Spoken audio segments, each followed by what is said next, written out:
अस्सलाम वालेकुम नाज़रीन, मैं हूं आपका होस्ट हाफिज अब्दुल रहमान खान और आप देख रहे हैं क्रिकेट क्लैश। तुम्हें देखना तो पड़ेगा। नाज़रीन, पाकिस्तान का वर्ल्ड कप के लिए जो सफर था हमारा वो तकरीबन ऑलमोस्ट ऑलमोस्ट नहीं, मैं कंप्लीटली तौर पे कहूंगा कि खत्म हो चुका है, क्योंकि टेक्निकल तौर पे भी अब हम देखें तो हम क्योंकि ऑस्ट्रेलिया का और न्यूजीलैंड के जो मैच के बाद सिनेरियो क्रिएट हुआ है पॉइंट टेबल पे, इस वक्त पाकिस्तान का मुझे कोई अब तो डबल से दो तीन कट्ठे मोजे ही होते हैं तो पाकिस्तान शायद आगे जा सकता है, लेकिन ऐसा इम्पॉसिबल ही लग रहा है। पाकिस्तान को लाहौर एयरपोर्ट का टिकट कट चुका है। अब बकिया 3 मैचेस तो पाकिस्तान को खेलने होंगे जो पूल स्टेज के रहते हैं, लेकिन उसके अलावा जो आज मैच देखा न्यूजीलैंड वर्सेस ऑस्ट्रेलिया का, तो एक फाइट देखने को मिली। पता चला कि दो चैंपियन टीमें खेल रही हैं, क्योंकि अगर हम देखें एशियन टीम मोस्टली पाकिस्तान को देख लें, अगर हमारे खिलाफ 400 रन हो जाते हैं जैसे ऑस्ट्रेलिया ने किए तो हमारे जो टीम है वो ऑलमोस्ट उसकी बॉडी लैंग्वेज ये हो जाती है कि ये मैच तो हम हार गए।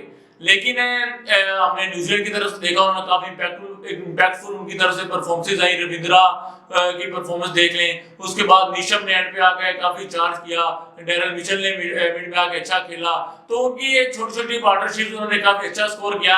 और अनफॉर्चुनेटली पाकिस्तान की तरफ वो भी काफी बैड लग रहे कि लास्ट में फिनिश नहीं कर सके। ऑस्ट्रेलिया ये मैच जीत गया और तकरीबन सेमीफाइनल के लिए भी उनकी राहें हमवार हो चुकी हैं। और ये तो बात रही कि सेमीफाइनल में जो गया वो हो गया, पाकिस्तान इस दौर से बाहर है। तो बात करेंगे कि पाकिस्तान की कहां पे जो खामियां रही, मेन खामी पाकिस्तान की क्या रही इस वर्ल्ड कप में, तो सब बातें कर रहे हैं। कैप्टनसी नहीं ठीक, बाबर आजम की कैप्टनसी पे डाउटफुल है, उसको कैप्टनसी नहीं आई, 4 साल पे इन्वेस्ट किया लेकिन वो अच्छा कैप्टन नहीं है। उसने उसके वो सिर्फ लक पे चलता है, उसकी लक चल जाए तो ठीक है। तो भाई लक तो जिसकी चले, आज हमने देखा क्या उसका नाम है जो न्यूजीलैंड की लक नहीं चली, आज वो हार गए। फुल टॉस बोल दी निशम, उसको उठा के बाहर फेंक सकते थे, लेकिन अनफॉर्चुनेटली वो हारे, उनकी लक नहीं साथ दी। और अगर हम लक की बात करें तो मैंने कुछ जर्नलिस्ट को सुना, वो कह रहे हैं कि बाबर आजम सिर्फ चेज करते हुए ही मैच जीत सकता है, यानी कि चेज करने जाएंगे तो मैच जीतेंगे। यानी कि उनका स्ट्रैट्स ये कह रहे हैं कि ज्यादातर उन्होंने चेसिंग में मैच जीते हैं। तो भाई चेसिंग में मैच जीते हैं तो अच्छा है। पाकिस्तान ने हम अपना पिछला ट्रैक रिकॉर्ड उठा के देखें तो हम चेज जब भी करने जाते थे तो 90% यही चांस होता था, 90 से 95% कि मैच हमारे हाथ से गया, यानी हमसे 250 चेज नहीं होता था ओडीआई क्रिकेट में। लेकिन बाबर आजम के आने से, कुछ और प्लेयर्स के आने से कम एटलीस्ट हमारी बैटिंग में कुछ इम्प्रूवमेंट आई है। लेकिन इसकी निस्बत जो टूर्नामेंट्स में जब हम जाते हैं बात करें तो हमें हमेशा हमारी बॉलिंग ने जितवाए हैं मैचेस। बॉलिंग जो आपकी बॉलिंग डिपार्टमेंट होता है वही हमेशा कहा जाता है कि आपको टूर्नामेंट जितवाता है। लेकिन इस दफा हमने क्या देखा, लैक ऑफ एक्सपीरियंस में कहूंगा काफी था, जिसमें पिचेस का भी रीड उस तरह से हमारे बॉलर्स नहीं कर पाए, क्योंकि इंडिया में फर्स्ट टाइम खेल रहे थे, इतना एक्सपीरियंस भी नहीं था वहां पे खेलने का दूसरी टीमों के निस्बत, क्योंकि दूसरी टीमें वहां पे आईपीएल वगैरह खेलती हैं, उन्हें काफी तक आइडिया था कि वहां पे क्या होने जा रहा है। लेकिन हमारे बॉलर्स वहां पे क्लिक भी नहीं कर सके, जिसकी वजह से हम आज इस नौबत पे हैं। और बैटिंग पे सवालिया निशान उठाए जा रहे हैं। बैटिंग पे सवालिया निशान आपके बनते हैं, ठीक है, लेकिन हम अपना पिछला ट्रैक रिकॉर्ड उठा के देखें तो हमारी बैटिंग ने कभी इतना भी परफॉर्म नहीं किया, इतने स्कोर कंसिस्टेंसी से हमें कभी करके नहीं दिए।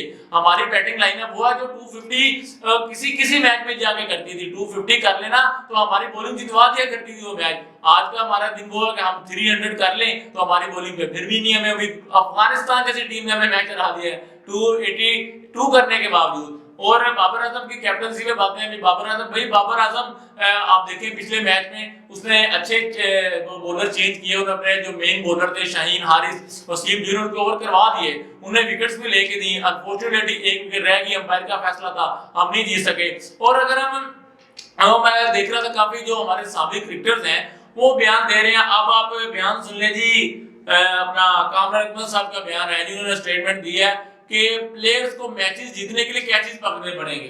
तो आप ये मुझे जस्टिफिकेबल खुद ही बता दें कितनी कामरान इकबाल ने क्या खुद कभी अपने कैरियर में कितने कैचेस छोड़े हैं, तो वो स्टेटमेंट कैसा दे रहे हैं। अगर अभी आपने अपना ट्रैक रिकॉर्ड उठा के देख लें, आप उन्हें तीर बरसाई जा रहे हैं, उन पे नफरत के तीर बरसाई जा रहे हैं। तो उसके बाद मैं सबसे बड़ा जो मुझे हैरान कर देने वाला स्टेटमेंट जब आया मोहम्मद आमिर की तरफ से कि सारे जिसका लुबे लबाब ये था कि प्लेयर्स को टीम के लिए होनेस्ट होके एक होके खेलना पड़ेगा मुल्क के लिए।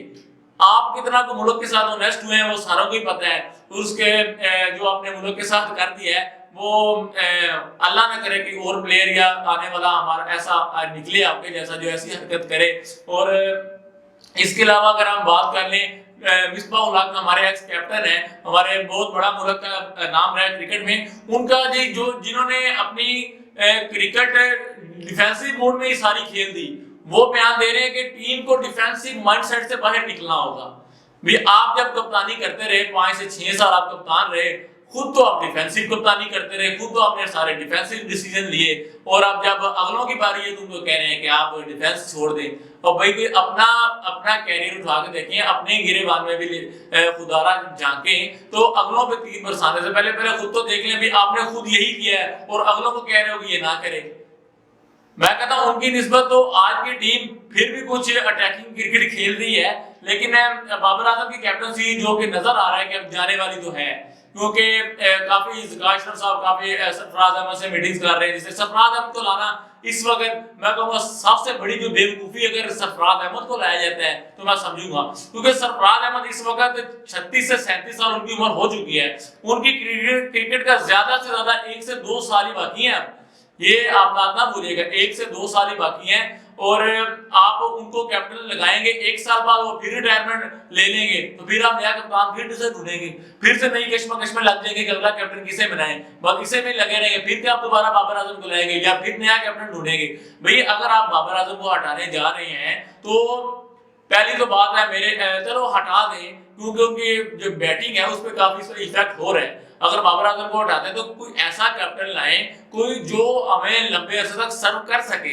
ये अब सरफराज अहमद को ले, साल बाद वो रिटायर हो जाए, फिर दोबारा से कश्मकश, तो लिहाजा हमारे पास काफी ऑप्शन मौजूद हैं जो कि पीएसएल में भी कप्तानी करते हैं। काफी हमारे पास ऐसे लड़के मौजूद हैं, शदाब है, शहीन है, रिजवान है, और भी 1-2 लड़के हैं जो कि कैपेबिलिटी रखते हैं।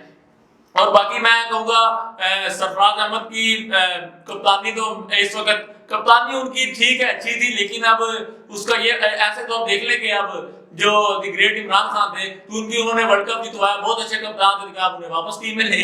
तो भाई एक बंदे का दौर अब चला गया है, उसकी क्रिकेट उसने अपनी जो बेस्ट क्रिकेट थी वो खेल ली है, तो अब नए लड़कों को जान देना उन्हें चाहिए। सरफराज को नया लड़का तैयार करके दे हमें यूनिवर्सिटी में से, हमें बताया कि ये अच्छा कर रहा है, या उनकी आप राय ले सकते हैं, लेकिन उसका ये अब सरफराज अहमद को मैं कहूँ उनके खुद के साथ भी ज्यादती होगी अगर उन्हें इस उम्र में अब अल्लाह ने कप्तान लगा दिया जाता है और अचानक से उन्हें टीम अचानक से संभाल दी जाती है वर्ल्ड कप के बाद, तो मैं कहूँगा उनके खुद के कैरियर पे भी ज्यादती होगी। अचानक से इतना बड़ा बोझ मेरा नहीं ख्याल वो खुद बर्दाश्त कर पाएंगे, क्योंकि खुद वो कम बैक कर रहे होंगे, उनके वो अलग प्रेशर होगा, और अचानक से कप्तानी मिल जाना ये अलग प्रेशर होगा।